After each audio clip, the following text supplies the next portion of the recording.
তো অবশেষে বাংলাদেশ সুপার ফোরে চলেই গেল অনেক সমীকরণের পর। তো আজকে খেলা হবে বাংলাদেশ ভার্সেস শ্রীলঙ্কা, মানে শ্রীলঙ্কা ভার্সেস প্রেশার টিম।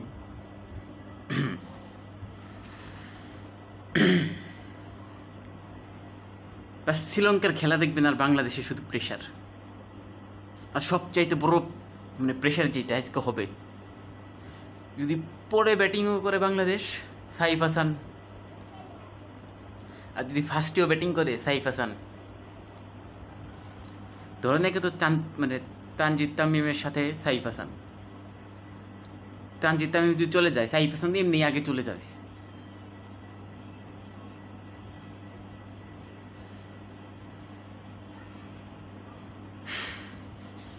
আর এ বাংলাদেশের এই বোর্ড বিসিবি এদের মানে আজকে যদি সাইফ হাসানের নামায় শ্রীলঙ্কার সাথে ভাই, মানে ইমরান না নামায় যদি সাইফ হাসানের নামায়, আর যদি তৌহিদ হৃদয়ের বাদ দেয় সাইফ হাসানের জন্য,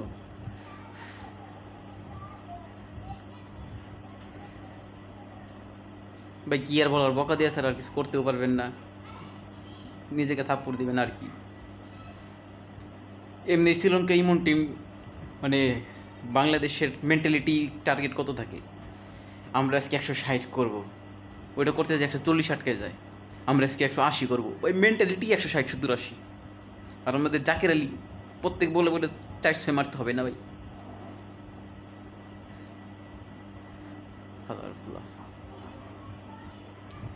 ওটা মেন্টালিটি 160 70 80, মানে টপ 4 ইন্ডিয়া পাকিস্তান শ্রীলঙ্কা এদের সাথে খেলবে বাংলাদেশ। যদি মেন্টালিটি এরকম থাকে ভাই, তাহলে কি হয় ভাই, খেলা দেখা বাদ দিয়ে দেন। আর উপর দিয়ে যে টিম আজকে নামাবে আমার মনে হচ্ছে ভাই সাইফ হাসানের নামাবে, এটা ভাই পুরো রং ডিসিশন। সাইফ হাসান ভাই ভালো খেলবে না এটা গ্যারান্টি ভাই, ওর খেলা ভাই দেখেই ভাই বোঝা যায়, মানে কোন বল ব্যাটে লাগাই পারে কোন বল ব্যাটে লাগাতে পারে না, ওটাই দেখলেই বোঝা যায়। ওই ধূসরা পাথিরা নেই এগুলো বল খেলবো, নামার সাথে সাথে উইকেটটা দিয়ে প্রেশারে ফেলাই দিব।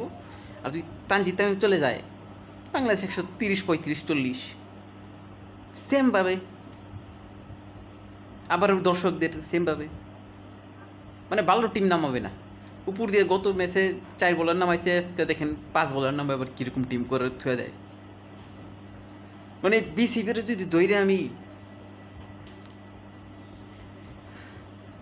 মারা পারতাম। এখন দেখা যাক কী টিম নামায়। আর বাংলাদেশের মেন্টালিটি যদি সেম আগের মতোই থাকি, আমরা 150 60 70 করে ম্যাচ জিতবো, বলিংয়ে বলিংয়ে বলিংয়ে বা এদের জুতামের, যদি এরকম মেন্টালিটি থাকে মানে 200 চিন্তা ভাবনা ওরা করাই না, ওরাও এশিয়া কাপ জিতবো, আমরা চ্যাম্পিয়ন হতে আসছি ভাই। সবার আগে ভাই মেন্টালিটি চেঞ্জ করতে হবে। 100 রান অল আউটের দিক সমস্যা নেই, কিন্তু মেন্টালিটি ভাই মারামারি থাকতে হবে ভাই। T20 দিয়ে খেলা এরকমই, এখন দেখি কি হয়।